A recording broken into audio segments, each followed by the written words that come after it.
നമസ്കാരം, കൊട്ടാരക്കര മീഡിയയിലേക്ക് സ്വാഗതം.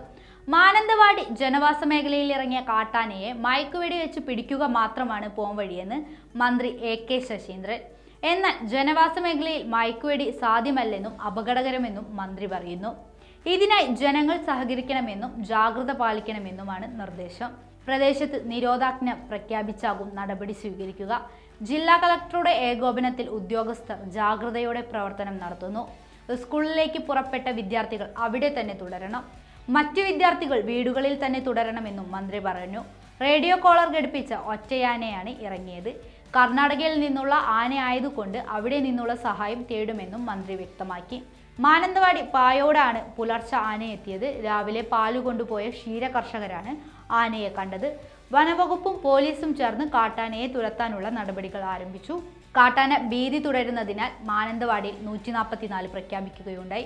വിദ്യാർത്ഥികളെ സ്കൂളിലേക്ക് അയക്കരുതെന്നും നിർദ്ദേശമുണ്ട്. ആന കാട് കയറും വരെ വ്യാപാര സ്ഥാപനങ്ങൾ താൽക്കാലികമായി അടച്ചിടുമെന്ന് മർച്ചന്റ് അസോസിയേഷൻ അറിയിച്ചു. കാട്ടാന മാനന്തവാടി പട്ടണത്തിൽ നിലയുറപ്പിച്ചിരിക്കുകയാണ്. പ്രദേശവാസികൾക്ക് വനവകുപ്പ് ജാഗ്രതാ നിർദ്ദേശം നൽകി. എടവക പഞ്ചായത്തിലെ പായോടിൽ ഇറങ്ങിയ കാട്ടാന മാനന്തവാടി പട്ടണത്തിലേക്ക് എത്തുകയായിരുന്നു. നേരത്തെ തലപ്പുഴ എസ് വളവിലും പിന്നീട് മാനന്തവാടി ടൗണിന് അടുത്തുമുള്ള ചുട്ടക്കടവ് ഭാഗത്തും ആനയെ കണ്ടതായാണ് വിവരം. നിലവിൽ ആന മാനന്തവാടി നഗരത്തിനടുത്തുള്ള KSRTC ഗ്യാരേജിലേക്കാണ് നീങ്ങിയിരിക്കുന്നത്. ആന മാനന്തവാടി കോടതി പരിസരത്താണ് നിലയുറപ്പിച്ചിരിക്കുന്നത്.